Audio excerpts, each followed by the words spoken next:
Olá pessoal, todos bem? Espero que sim.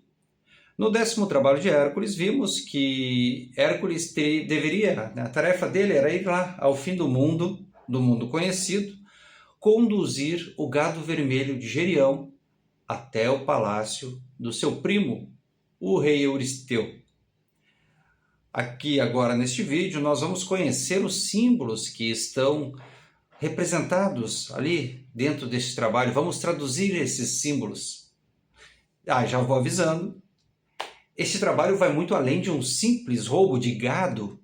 É, na verdade, uma jornada incrível que fala de como nós podemos encontrar o nosso centro, de como nós podemos ter foco e propósito.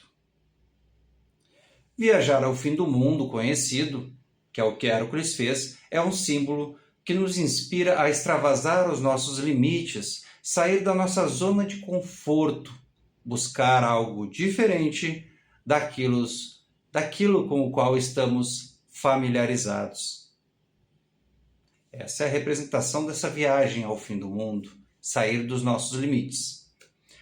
O gado vermelho, que nessa história aparece aí tão famoso, ele representa a nossa energia vital, a nossa forma mais pura de energia. É a força da vida, o vigor, mas é uma paixão de uma vida inconsciente, não reflexiva.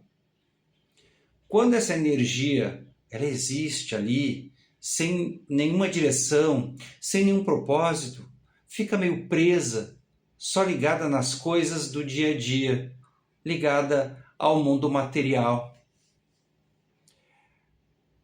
Essa energia sem foco é um desperdício. Então a missão de Hércules é dominar essa energia vital e orientá-la para um propósito maior, superando ali os aspectos mais terrenos do seu ser. A tarefa de Hércules de conduzir esse gado representa que ele deve transportar o desejo, os seus desejos, que estão ali no nível da sua personalidade, para os níveis superiores da consciência, onde podem ser sublimados. Eu explico. Sublimar esses desejos significa redirecionar essas forças ou impulsos para atividades construtivas, atividades socialmente valorizadas. Isso pode ser feito através da arte, através das ciências, através do esporte. Só para dar alguns exemplos.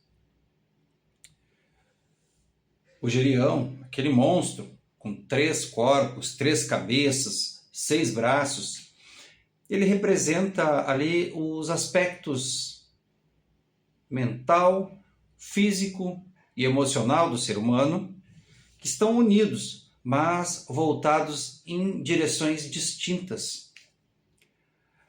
São 3 partes da natureza humana que combatem o trabalho espiritual de elevação dos desejos, e por isso eles precisam ser transcendidos, precisam ser derrotados, precisam ser submetidos a uma vontade superior. Assim como Hércules fez ao derrotar o monstro, o Gerião. Falando em Gerião, a própria natureza de Gerião, que como um gigante de 3 cabeças, cada uma olhando para um lado, ou seja, cada uma puxando em uma direção, representa uma falta de direção definida, uma falta de uma direção correta. Essa personalidade caótica do Gerião se reflete no comportamento do gado vermelho, que fica lá espalhado pelo campo, sem uma direção, sem um propósito. É uma energia que fica dispersa. Inclusive, o próprio nome Gerião, esse nome ele tem um significado. Ele significa algazarra, grito, ruído constante. Diz a história do Gerião que sempre que começava a trovoar, ele tentava, através dos seus gritos, abafar o som do trovão. E E aqui vale uma pequena atenção. O trovão é o som que acompanha o quê? O raio ou o relâmpago, que é uma manifestação de Zeus no mundo físico. De forma que, a partir dessa ilustração do comportamento de Gedeão, podemos concluir que ele, com toda essa algazarra caótica, simboliza comportamentos que tentam ali nos desconectar do nosso lado divino. Portanto, quando Hércules derrotou Gedeão ali com um único disparo, uma única flecha, representa que ele estava colocando os 3 aspectos humanos em uma única direção. Hércules acabou com a fonte de algazarra, silenciou o ruído, ele encerrou o conflito interno, permitindo a conexão com o divino, e isso, logo em seguida, se reflete aonde? No comportamento do rebanho, a energia vital, que agora se uniu em uma única direção. Um símbolo forte esse, né? Unir a nossa energia em uma única direção. Outros símbolos que se apresentam nesta história são Ortro e Euritão, ou Euritião. Orto era o cão ali de 2 cabeças. E ele simboliza, nessa interpretação, nessa chave de interpretação, as dualidades do instinto que podem nos levar de um extremo ao outro, por exemplo, do amor ao ódio, do prazer à dor, da coragem ao medo. O Euritião, por sua vez, aquele pastor, ele simboliza o apego às coisas que não nos pertencem. É aquela resistência interna que protege hábitos caóticos, hábitos dos quais nós precisamos nos livrar. É uma resistência que precisa ser vencida. Um outro símbolo importante e poderoso dentro dessa história é a direção na qual Hércules precisa guiar o gado, o Oriente. Em relação à ilha onde o gado estava, o destino deles, né, de Hércules, possui um significado porque ela fica ao oriente. O palácio de Euristeu fica ao oriente daquela ilha. E essa viagem em direção ao oriente simboliza um processo de condução e controle de energia ao longo de um caminho cheio de obstáculos, no qual Hércules deve levar ali os bois para o oriente, que é onde o sol nasce. E o que simboliza o Oriente, onde o Sol nasce? Bom, o Sol é símbolo de consciência, de conhecimento, de vontade. Portanto, a jornada para o Oriente significa orientar-se, ou seja, virar-se para a luz, para a própria consciência. E durante essa longa jornada de volta, Hércules acaba enfrentando ali diversos ataques, desafios, que também, cada um deles, possui um significado, possui uma interpretação do símbolo própria. Não vamos falar de todos eles, mas dos mais significativos. E entre eles, os ataques que Hércules sofreu, um dos mais significativos é o ataque de Anteu, o gigante, que era filho de Gaia, a Terra. O Anteu era imbatível, era invencível, enquanto ele estivesse ali em contato com o chão. Hércules o derrubava, e quando ele se erguia do chão, ele se erguia mais forte. E esse monstro, esse gigante, ele simboliza o nosso apego ao mundo material.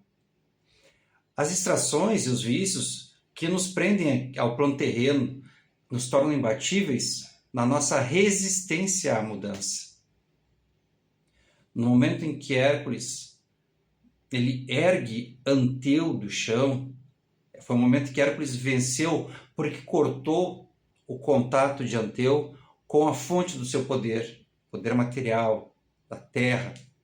E esse ato simboliza a necessidade de se elevar acima dos apegos terrenos para superá-los. Nós, todos nós e cada um de nós, precisamos nos desconectar dos nossos apegos à matéria para que possamos, então, evoluir. O Hércules enfrenta, além disso, outros bandidos, semideuses e gigantes que, resumidamente, refletem as inúmeras tentações e obstáculos que surgem quando se tenta canalizar uma energia para um propósito mais elevado, para um propósito divino. Eles simbolizam todas aquelas dificuldades, aqueles desvios, desafios que ocorrem quando nós tentamos conduzir os nossos desejos, representados também pelo gado, para um lugar sagrado. Essa jornada exige o desenvolvimento de virtudes tal como a paciência. É preciso ter paciência, ter foco, persistência.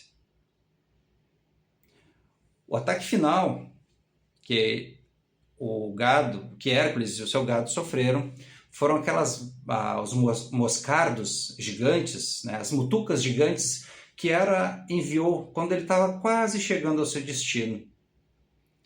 Essas mutucas, ou moscardos, como conta o mito, representam uma distração final. É um ataque sutil, picadas, mas que tem um objetivo: enlouquecer o gado e dispersar o gado, ou seja, dispersar toda aquela energia, né, que foi tão dificilmente reunida e carregada até ali. Essa longa e árdua viagem de volta exigiu de Hércules diligência e paciência para conduzir o rebanho, e isto representa um esforço contínuo necessário para manter a energia vital sob controle e guiá-la, evitando que ela se disperse novamente. Estes são os principais símbolos encontrados dentro dessa história. Não são os únicos e também não são as únicas interpretações. Há uma variedade rica de interpretações destes símbolos. Há muito mais símbolos, né, dentro dessa história, mas para o objetivo deste vídeo, para mostrar que nós devemos ter persistência, devemos ter foco, devemos ter fé para manter essa energia focada, reunida e não dispersa. Estes foram os melhores símbolos que eu encontrei, enfim, para traduzir dentro dessa visão da história. Isso tudo para mostrar para vocês, para trazer para vocês e também para mim, é claro, o quanto é importante, né, nós nos conhecermos, nós termos noção de quanto estamos ou não ligados às coisas terrenas e de que muitas vezes é ali necessário abrir mão dessas coisas, cortar esse vínculo para que possamos nos elevar. Nos elevar é levar a nós mesmos a um novo nível, nos tornarmos seres humanos melhores. Espero que tenham gostado desta pequena tradução de parte dos símbolos dessa história. É uma história bastante repleta, rica em símbolos, né? Espero que vocês tenham gostado, que continuem acompanhando aí os vídeos, né? Deixando lá o seu joinha, o seu legalzinho, compartilhando os vídeos. Isso é legal para mim, me ajuda o canal a chegar a mais pessoas, quem sabe a chegar a alguém que precise ouvir algo que está contido nessa história, precisa entender um desses símbolos, uma dessas interpretações, para ter aquele clique, sabe? Aquele estalinho que vai mudar a sua vida, a sua forma de ver a vida, ou pelo menos que vai ser o início dessa mudança. Agradeço a todos de coração e também de coração desejo que todos fiquem bem e fiquem com Deus.